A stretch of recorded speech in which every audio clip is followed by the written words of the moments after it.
it's a very good starting point because there's a lot of links with my presentation. So, well, first of all, I think it's important to understand how a Spanish market is. You know, it's a special market, like I suppose any other, but you have to understand our reality. The Spanish market is a very, very competitive market. There was a question about, convergence of the market. Well, it's not here, but Spain is a very, very convergent market.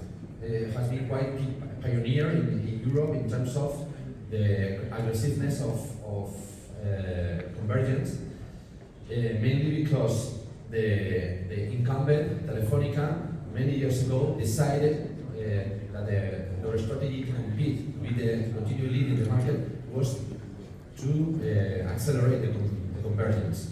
And from that moment, a lot of years ago, we were running all together. No? Even the smaller operators are convergent. So what? There are 5 main players building networks, but with a lot of different brands. I mean, around 25 different brands owned by these 5 main players. In our case, as I will explain later, we have nowadays 3 brands in Orange. But apart from all these 25 main players brands, there are many others, MVNOs, clearly more than 100, but relevant around 100. So it's very competitive. We have, well, the big players building networks, especially Telefónica, Orange, and MásMóvil Group in the fiber, because Vodafone is not investing nowadays in fiber, and the huge pressure in prices in the last years is obliging all of us to look for multilateral agreements. Any kind of agreement you can imagine, we are dealing with that, both in roaming, national roaming, or in fiber agreements. The reality of Spanish economy is, has been quite difficult after COVID situation. You know, the GDP growth has impacted a lot in Spain, and the tendency of decreasing prices, that is something that we have suffered from several years ago, has been accelerated in the last 2 years. Here, at the right, you can see that in more or less 2 years, the average value in acquisition, in a convergence acquisition, because for us the convergence acquisition is the reference, is more than 80% of global activity, has decreased 12 euros from 64. So it's a huge decrease in only 2 years. And this is on top of the current trend, the trend of revenues of the market. You can see here the market for revenue. I mean, it's showing, the big 4 players of the market and the evolution in terms of revenues. You can see that the market has decreased in all these years in terms of value around 35% of the initial value in 2008. Of course, there was a huge decrease provoked for this convergence era. That was the origin of that. And we more or less took the bottom of the series, and from there, from 2015, we are more or less stable, more or less. But we are seeing again that with all this crisis, the COVID situation and so on, the tendency again is going lower. No? And this is something that we expect to continue being increasing. I mean, we normally read the market analyzing the mainstream operators, the premium brands, the mid-cost and the low-cost segment. And normally we follow the market like this, with the different brands playing in each arena. And we expect to, in the next years, 2/3 of the global activity will be on low-cost and mid-cost propositions. And in terms of value, in the next 2-3 years, we will be reaching probably 50% of the total value of the market on low-cost and mid-cost brands. So, well, this is a fierce war we are suffering in the Spanish market. So, well, this is where Simio has to play in Spain. We had a great challenge, you know. I'm going to explain to you what is Simio. Simio is a brand from Orange Group, but it's a real MVNO because we bought Simio 10 years ago and continue being an independent company. It's a different society inside the group. Well, Simio has the full track record in Spain is almost 15 years in the market. The last time with Orange. We are a fully convergent operator. We have mobile only, prepaid, postpaid. We have fiber since 1 year and a half ago, a bit more. And Simio has nowadays 1.7 million customers. So it's a quite big company in the Spanish market, but Spanish population is around 45 million people. We are, historically, we have been a very fresh brand, very flexible in our approach.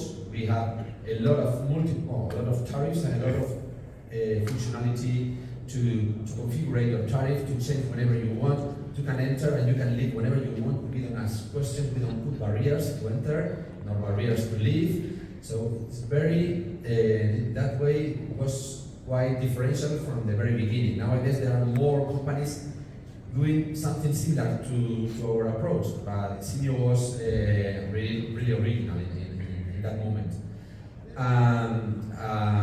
Well, we were at the beginning very oriented to young people, especially on mobile only. But things are changing, and well, the reality is that our NPS has been always very high. This is our main asset, I would say. Our NPS is around 70-75. That is a huge valuation compared, for example, with the other brands in our group. We can compare with the same methodology, and we see that normally a brand in telco market, a premium brand is around 0 or sometimes negative. And mid-cost brands could be around 20. We are in 70, 75, so this is for us very relevant. And at the end of 2020, we took a very strategic decision in the company. We had 5 brands, and three of them were playing on what we call the low cost field. Amena, República Móvil, and Simio.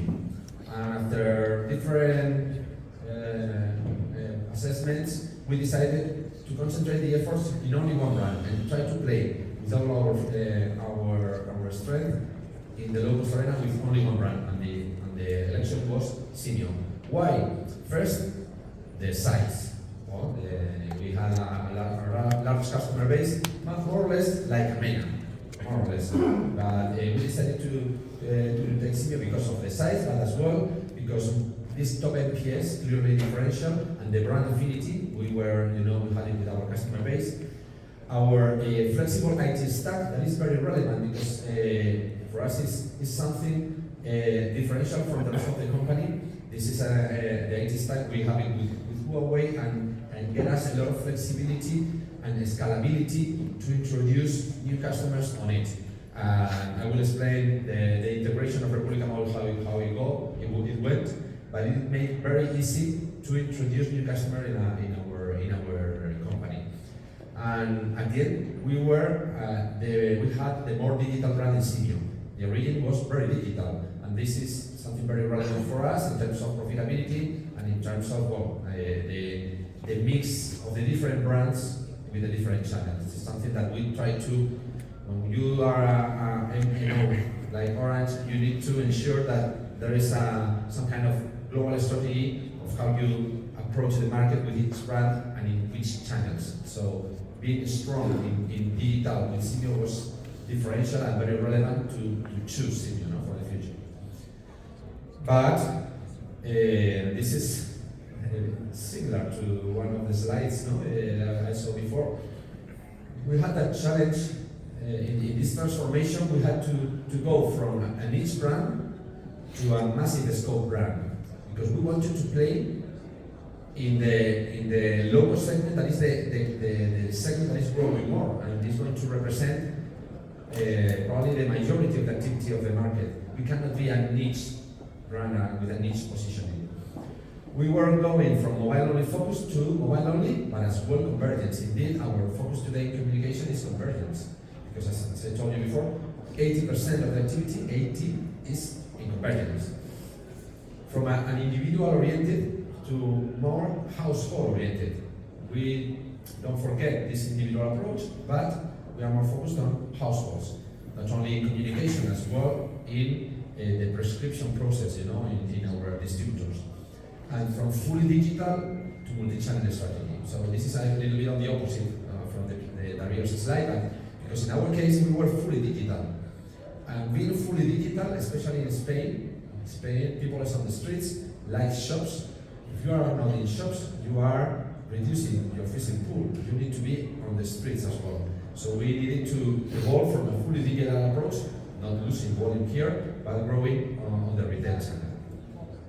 So the main challenge in this journey were these four. The first, integration of República Móvil. Integrate a company, you can imagine it's not easy. That was the first thing we had to do properly. Second, maintain the engagement of our customer base. Third, seduce a massive market, as we'll explain now.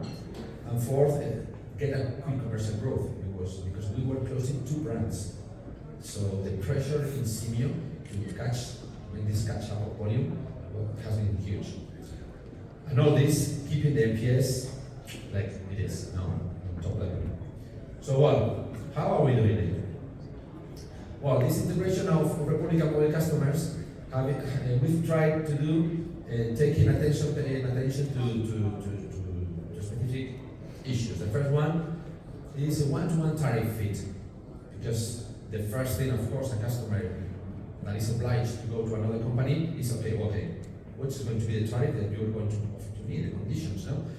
Here, the good point with Simio is that we have a matrix of combinations that makes much more easy than if you have only 3 or 4 tariffs to integrate an original brand, República Móvil had maybe 7, 8 different tariffs in mobile. República Móvil was mobile only, prepaid and postpaid, and convergent as well.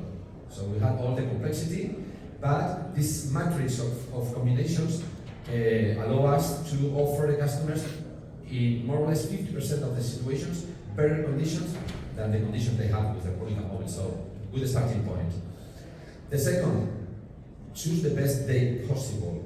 We had like a window to make the migration, but we decided to put concretely several days before launching our summer campaign. Normally, historically, Simio had a summer promotion where we give 30 gigabytes for all our customer base to enjoy it during the summer.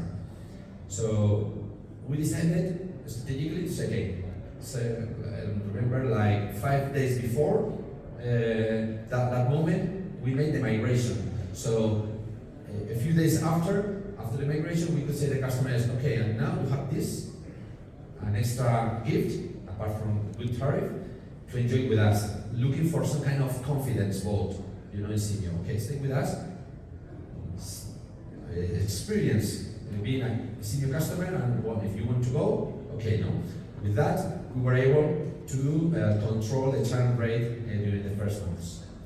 Third, a tailored website. So here the transparency and all the information we were giving to our customer base migrated was key. So we elaborate an email with a personal link, and in this link, you could see your reality with the change, with all the information, a lot of questions, and what happens with your tariff, what the tariff you have with República Móvil, the new tariff, the clear features of both, and what are you winning with the change, trying to put it very clear. And this email, it was personalized, it was accessible for the call center, so if anybody could call, the call center agent could access and share the same information. So that was very valuable for the customer, the original customer base, and key in the transition. Once we finished the migration, we made an outbound welcome campaign. After the next 2 months after the migration, we were calling each customer only saying everything is okay. Can I help you in something? I mean, most of them were okay, no problems, but some of them, especially on the prepaid process, there were some slight differences on the process to top up and to know exactly the money you have, with the APP, of course. So well, all these dots could be solved like this. And I think that it was like a wow effect for the customer base, you know, okay, according to me, they are really taking care of me. And finally, a one-shot migration. This is a bit risky, you know, it was, I remember perfectly, it was on the 12th of June last year, almost 1 year ago. And we were all, you know, a company like this, you know. Well, of course, we made a lot of tests of simulations of the migration, a lot of them, and fortunately, everything went well. But we prefer to do in one shot to avoid a long transition with, you know, customer bases in the middle of two worlds. So a bit risky, but successful at the end. For the second challenge, well, here we were a little bit worried about, you know, the perception of our native senior customer base, because that was something going on the market, and we made some noise about it. So first, we tried to maintain our fresh tone to make sure to ensure them that we are not changing. I mean, this is a movement that is good for all of us, but we maintain our personality. The second one is that we avoid any kind of differentiation, because here the temptation was to give extra things to the new customers arriving to avoid, you know, the churn problem. We didn't do that. We maintain absolutely the same for the new customers arriving and the original customer base, because any kind of we wanted to avoid any kind of noise in social networks that could damage our credibility. And finally, we try to put this initiative, this project, in a positive way. You know, our message was our family grows. This is good for all of us. I mean, this company is growing, and you are part of a company that is growing. So, with that part, the truth is that looking back and measuring the NPS level and the churn level in Simyo, we saw that the satisfaction didn't impact, and the customer base growth was maintaining after the migration. So no, there was no problem here. The third challenge is much more difficult, in my opinion, because if you are a niche brand and you want to suddenly change your strategy and be in a massive scope brand in the telco market, in a telco market like the Spanish one, it's not easy at all. No? So, well, we started with the communication. So first we changed our creative agency after a bidding process, and we changed our creative line. Because, as I can show you here, before, our communication was very special. It was notorious, but somehow this communication tried to show that we were in a different world with some weird people. Somehow, I didn't like too much. So we wanted to evolve, maintaining part. It was an evolution, maintaining some of the key elements, for example, the black and white style of communication, but changing completely, you know, the people you can see in our communication. You know, we were focusing on not only young people, but as well on young couples, older people, trying to communicate that we help you in your life. That technology is here to help you in your life, with a more personal approach, much more optimistic, much more fresh. So that was a great change, and one, as you can see, trying to put the focus always in convergence. Third, we need to invest more. I mean, if you are a niche brand, you can be, you know, with a more or less a small amount of investment in advertising and communication. But if you want to grow, you need to invest. Well, so we put more or less all the resources of the other two brands into Simyo, and now we are more, you know, we have a constant presence on TV, on digital, well, trying to capture all this activity, and of course the portfolio strengthening. We needed to reinforce our portfolio here. We need to be absolutely competitive because if you are competing the low cost, you need price, you need features, and this equation has to be good. And at the beginning, we had a first launch of the portfolio on March last year, April, the 1st of April last year.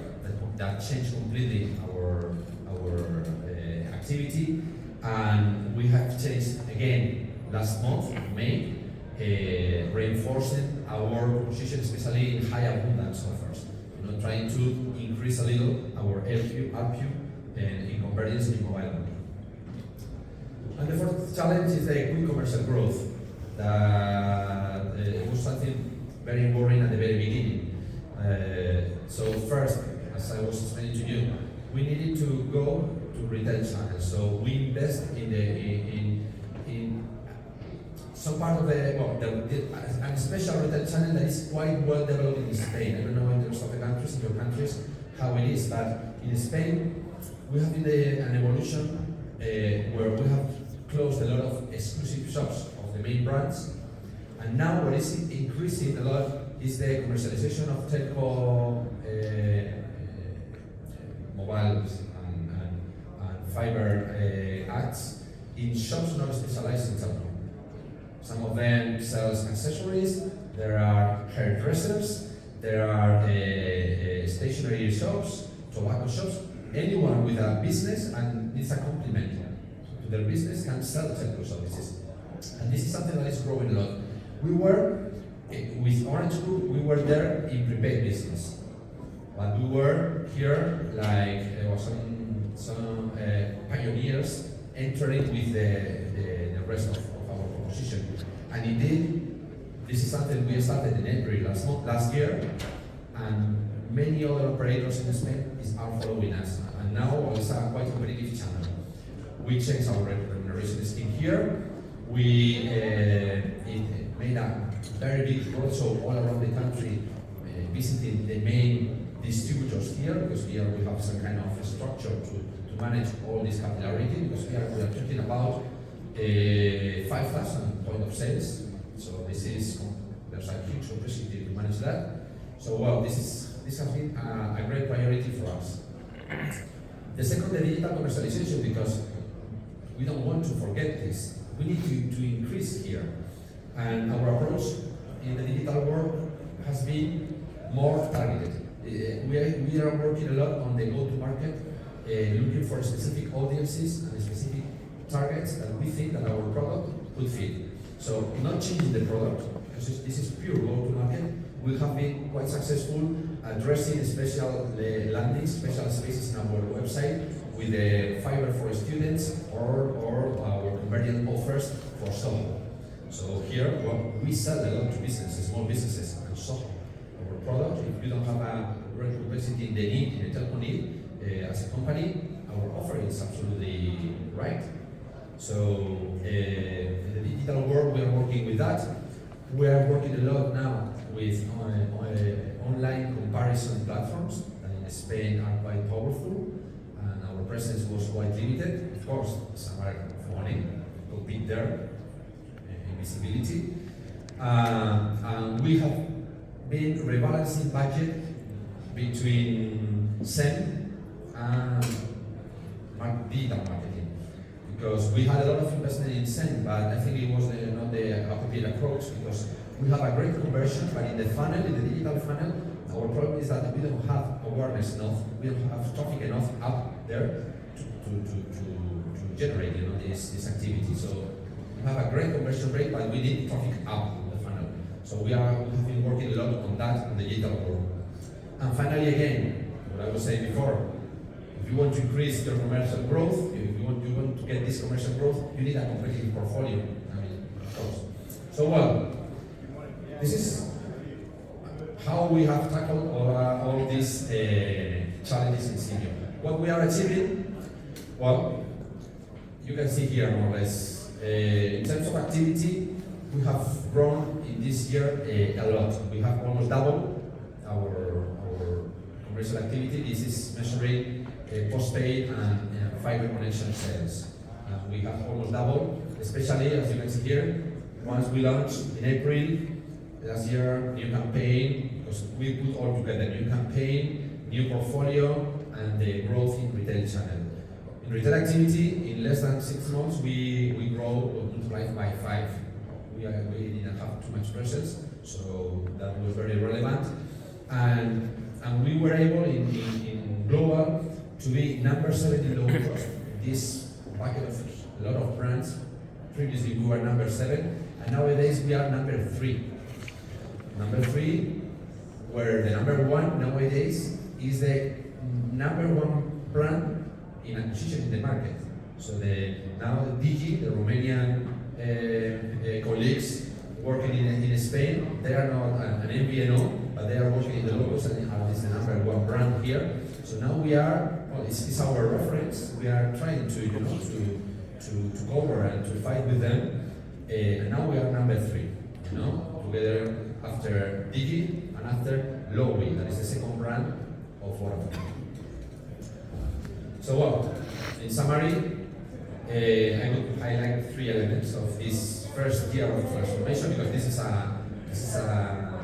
process that will take some years, and after these first years of growth, I would highlight the República Mobile sector integration, very relevant in the first half.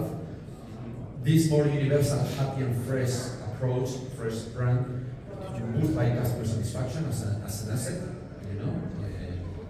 trying to seduce this massive market that we need for this growth. And finally, this multi-channel strategy where digital and retail build together. Well, I think that's all. Thank you for your attendance and well.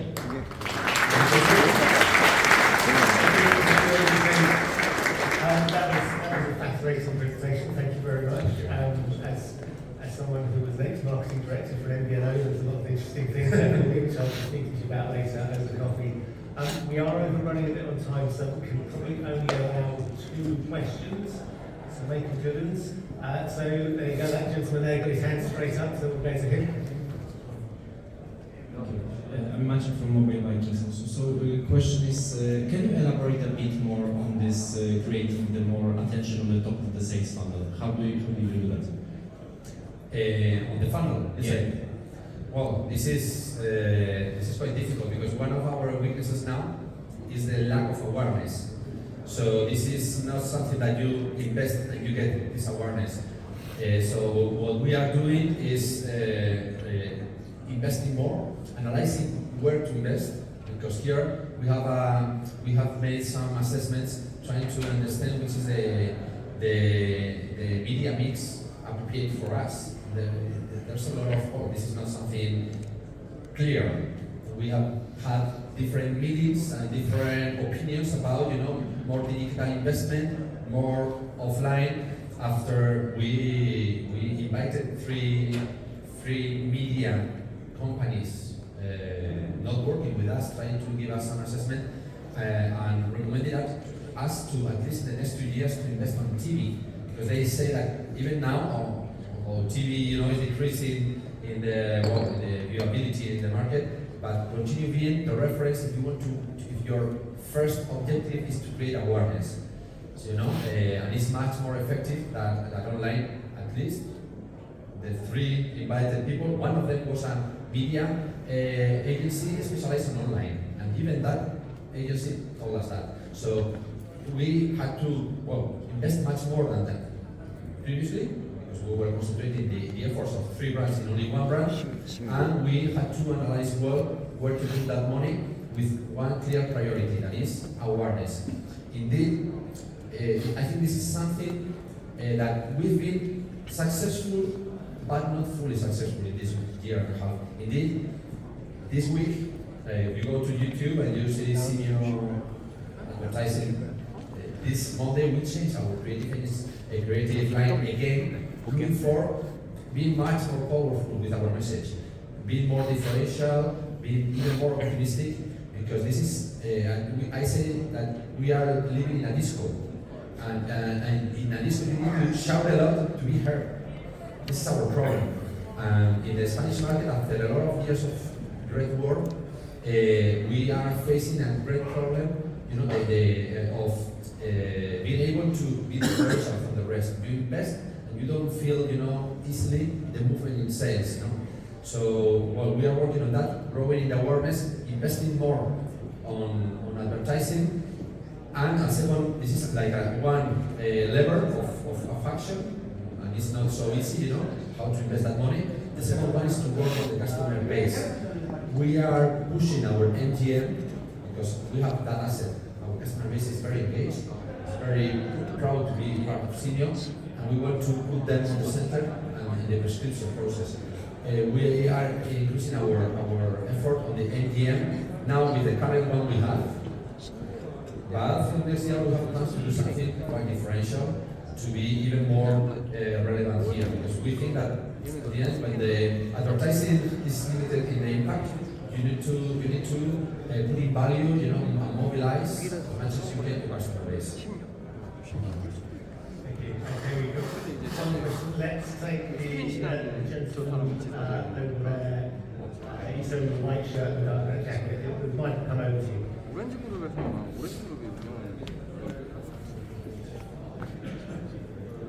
Thank you very much, Enrique. My name is B.T. Roberts. I'm here from Nigeria, representing the Nigerian Communications Commission. Fantastic presentation anyway. I have, I would not say a question, but I think I need a little bit of enlightenment with regards your relationship with your regulator. So I would say that in the course of your convergence, what are your challenges with your regulator, if any? And at the same time, what role did your regulator play in with regards acquisition, integration, and transition? With regards to convergence. Thank you. Thanks for your question. I would say we don't have a problem, any restriction from the regulator. I mean, indeed, now I'm the leader of Simio, but part of Orange Group. If you were asking to my colleagues in Orange about the regulator position here, they would say that they are make it easier, much more easier than they should, the increase of the number of players in the market. So in that sense, being fully convergent, being an MBO fully convergent, or even create an MBO is something that is, in Spain at least, easy to get. And we don't have restrictions in terms of regulatory issues. So here, we don't face this kind of troubles. Maybe in other markets, where you have more big players, but in our case, the situation is, in that sense, it's quite easy. So it's making it easier, this competitive environment, increasing the number of brands. So no constraints from that point. Thank you. Thank you very much, Enrique.